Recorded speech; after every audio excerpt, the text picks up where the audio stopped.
Hello दोस्तों, नमस्कार। कहानी छोटी है पर संदेश बहुत अच्छा है कि इस मन का पता नहीं कब ये डोल जाए। मन जो है लाख पर भी डोल सकता है और कख पर भी। कख का मतलब पैसे, एक पैसे पर भी डोल सकता है, और ना डोले तो लाख पर भी नहीं डोलता। तो एक बार एक सेठ था रामू। तो रामू सेठ की दुकान थी बाजार के अंदर। एक उसका पड़ोसी दुकानदार था सामने, फकीर चंद।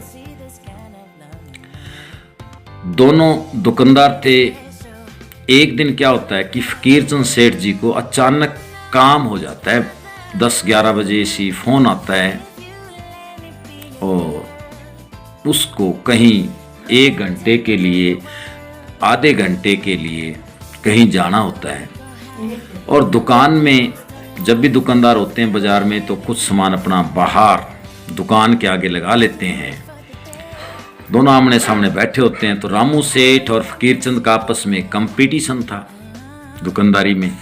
तो फकीर चंद ने सोचा भी 1 घंटे बाद तो मैं आ ही जाऊंगा, 1 घंटे में जल्दी से जल्दी कोशिश करूंगा, और अब सामान रखूंगा, 10-15 मिनट लग जाएगी, आधा घंटा लग जाएगा, फिर मैं आकर के सामान वापस निकालूंगा। क्यों न पड़ोसी रामू को कह के जाऊं कि आप मेरी दुकान की निगरानी करना। तो फकीर चंद रामू सेठ के पास जाता है। सामने दुकान होती है, आमने सामने। वो कहता है, रामू सेठ जी, मेरी जो दुकान है आप इसकी निगाह रखेंगे कि मेरे को अचानक एक फ़ोन आ गया है और रिश्तेदार आए हुए हैं घर पर। मैं 1 घंटे बाद दुकान पर वापस आ जाऊंगा।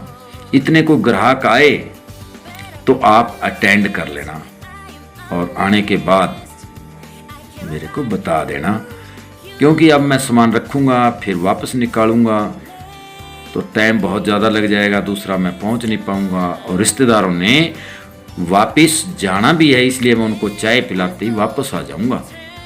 ये कहकर रामू ने कहा, कोई बात नहीं भाई साहब, पड़ोसी हैं आप दोनों, और पड़ोसी नेड़े और पाई दूर, तो भाई पड़ोसी कब काम आएगा, कोई बात नहीं। तो ज्यों ही फकीर चंद अपने रिश्तेदार के पास पहुंचा, घर में चाय पी, और पीछे से रामू जो सेठ जी थे, जो दुकान की निगाह के लिए बिठाए गए थे, वो दुकान की तरफ रुखाड़ी की दृष्टि से बैठे थे।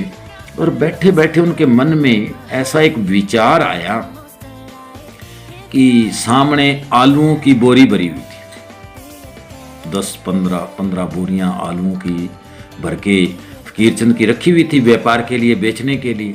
उसने बोरियां देखी और उसको ऐसा लगा भी बोरियों में आलू बहुत अच्छे हैं, और मन जो है उसका डोल गया। उसने अपने नौकर को बुलाया और नौकर को कहा कि ऐसे कर, एक बोरी उठा। एक बोरी उठवाई फकीर चंद की दुकान से, और रामू ने वो बोरी अपने नौकर को उठवा करके कहा कि ये बोरी मेरे घर पे छोड़ दो, आलूओं की भरी हुई। बेचारा नौकर गया और आलूओं की बोरी छोड़ आया। 1 घंटे के बाद जल्दी जल्दी भागता हुआ सा फकीर चंद पहुंचा। आते ही रामू सेठ का धन्यवाद किया कि रामू आपका बहुत बहुत धन्यवाद भाई साहब, नहीं तो मेरे को दुकान बंद करनी पड़ती, मंगल करनी पड़ती, और फिर सामान अब निकालता फिर बैठता। तो मैं बहुत जल्दी कोशिश की, रिश्तेदारों को निपटाया और आ गया। तो रामू जो है वो अपनी दुकान पर जा कर के बैठ गया, और फकीर चंद जो है अपनी दुकान पर बैठा गद्दी के ऊपर। बैठे देखते देखते अचानक उसकी निगाह थोड़ी सी देर के बाद आलूओं की बोरी के ऊपर पड़ती है, और वो बोरी गिनता है, कहता कल बोरी मैंने 15 बोरी रखवाई थी,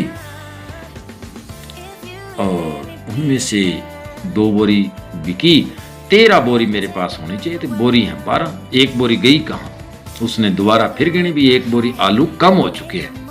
तो वो फकीर चंद जो सेठ था वो रामू के पास गया, कहता भाई रामू सेठ, कोई ग्राहक आया था? कहता ना भाई कोई नहीं आया। कहता कोई भी नहीं आया तो आलू जो है एक बोरी कम हो गए, वो क्या बात, कहाँ हो गए, एक बोरी कम है आलू? रामू सेठ ने बताया कहता ना भाई कोई ग्राहक नहीं आया और मेरे को आलूओं के बारे में कोई पता नहीं। अब फकीरचंद ने फिर कहा भाई साहब याद कर लो, कोई ग्राहक आया और ले गया वो आपको किसी तरह से, मेरे एक बोरी आलू कम है दुकान में। और जो आलू थे एक बोरी, फकीरचंद ने कहा कि 40-45 किलो की बोरी है, 2 रुपये किलो लिए, 90 रुपये के आलू हैं सारे। अब फकीरचंद को ये विश्वास नहीं हो रहा कि इतना बड़ा सेठ जो है वो 80-90 रुपये की गड़बड़ कर सकता है। और वो कहता है दुकान में कोई आया ही नहीं, मैं दुकान के सामने बैठा रहा हूँ, आपकी दुकान के अंदर गया हूँ। तो करते करते शाम हुई और फकीरचंद के जो था दिमाग में कि मेरी दुकान में से एक आलू बोरी कम हो गई। तो क्या होते हैं कि वो रामू का जो नौकर होता है वो फकीरचंद को धीरे से बताता है, कहता है मेरा नाम तो लेना मत क्योंकि मेरी नौकरी का सवाल है। एक बोरी आलू उठा करके मेरे द्वारा उठवाए, रामू ने चकाए आलू की बोरी और अपने घर भिजवा दी। फकीरचंद ने कहा पक्की बात है? कह बिल्कुल पक्की है, मैं छोड़ के आया हूं और इसके घर छोड़ के आया हूं। और छोड़ के कहाँ आया हूं कि सामने की जो बैठक है, बैठक के पीछे सेठ रामू का स्टोर है और उस स्टोर में मेरे से रखवाए। और स्टोर में एक लकड़ियों का बना हुआ टोकरा है, टोकरे के अंदर डाल लिया है और उसके पास ही वो खाली मैंने जो बैग है, बोरा है, वो रख दिया।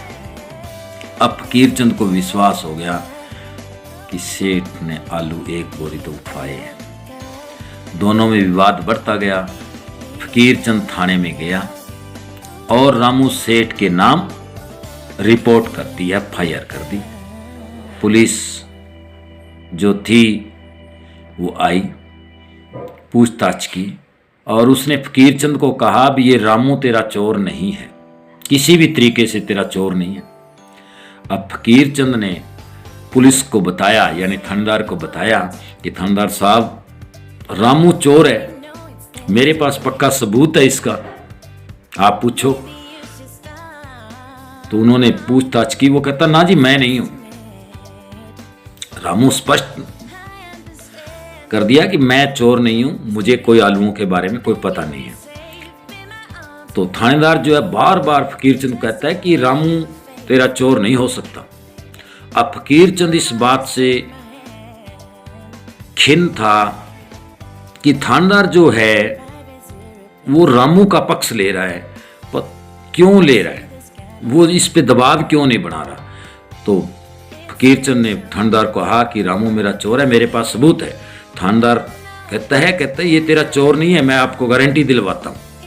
आलू जो हैं 80-90 रुपए के आलू हैं, 50 रुपए के आलू हो सकते हैं, इसके लिए ये रामू तेरा चोर नहीं हो सकता। रामू एक बहुत ही अच्छा नामी सेठ है, ईमानदार सेठ है, अच्छे आदमियों में इसका नाम है, ये तेरा चोर नहीं है। और फकीरचंद आपको कोई गलत फहमी होगी है, इसलिए आप अपनी रिपोर्ट जो वापस ले लें।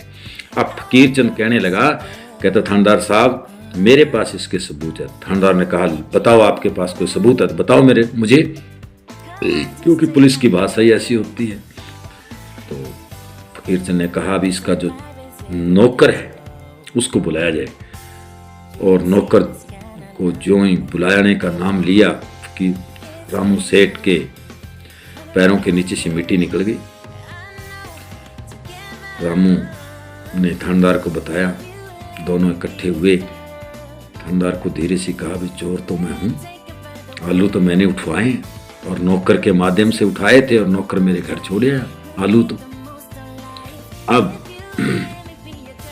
फकीरचंद थानेदार साहब को बोला, कहता थानेदार साहब आप कह रहे थे ना भी ये चोर नहीं है, चोर नहीं है, ये तो नामी सेठ है, ईमानदार आदमी है।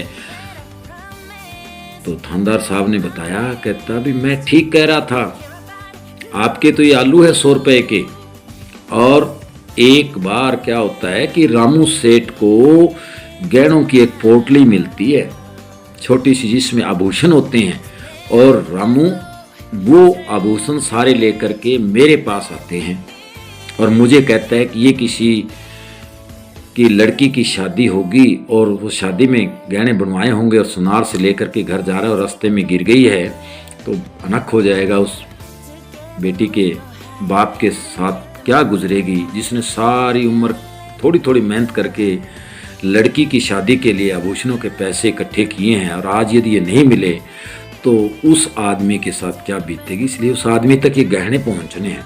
तो कुछ समय के बाद ज्यों ही जिसका जो सोने के आभूषण गुम हुए थे वो FIR दर्ज कराने आया, रिपोर्ट कराने आया, तो उसने बताया भी ये इस तरह पोटली के अंदर है, और मैंने उसको पोटली दिखाई तो वो मान गया, कहते यही है।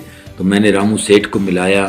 रामू सेठ को उन्होंने जिसके आभूषण गुम हुए थे, गिरे थे, उन्होंने उसका धन्यवाद किया, उसको इनाम दिया और मिठाई का डब्बा दिया। और आभूषण जो थे वो कम से कम 5 लाख रुपए के थे। तो रामू सेठ की ईमानदारी पर मुझे पूरा भरोसा था, इसलिए मैं फकीर चंद ये कह रहा था कि रामू चोर नहीं हो सकता। तो थानेदार साहब ने कहा कि रामू ये क्या बात हुई कि उस दिन तो आप कितने लाख रुपए के आभूषण थे, सोना था, और आप ईमानदार रहे, आभूषण वापस लुटाए। तो रामू सेठ ने कहा कि हे साहब, उस दिन मैं गुरुद्वारे से पूजा पाठ करके दुकान की तरफ अपनी ओर आ रहा था। रास्ते में मुझे पोटली मिली और मुझे वो आभूषण देख करके ये ऐसा लगा कि ये किसी लड़की की शादी के लिए बनवाए गए हैं किसी के पिता द्वारा। और पिता जो है सारी उम्र अपने बेटी की शादी के लिए पैसा एक पैसा इकट्ठा करता है। तो मुझे दया भी आई और मैंने वो पैसे वापस कर दिए। मेरा मन नहीं डोला और वापस कर दिए। तो दोस्तों बात ये है कि आलुओं की बोरी के पीछे रामू सेठ का मन डोल गया था, लेकिन जो आभूषण थे 5 लाख रुपए के, उनके पीछे उसका मन नहीं डोला और वो वापस कर दिए थे। तो इसलिए कहते हैं कि मन का पता नहीं ये कब डोल जाए। मन को नियंत्रण रखने के लिए तो बहुत ही सावधान रहना पड़ता है। ये तो बड़े बड़े जो ऋषि मुनि हैं धार्मिक प्रवृत्ति के, उनका भी डोल जाता है। तो ये अच्छी संगत में रहने से, अच्छे लोगों के बीच में रहने से ही मन काबू रहता है, और इस पे रखना भी चाहिए। तो मेरी ये कहानी आपको अच्छी लगी होगी तो आप इस कहानी को शेयर करें, लाइक करें, सब्सक्राइब करें और कमेंट भी करें कि कहानी कैसी लगी। धन्यवाद।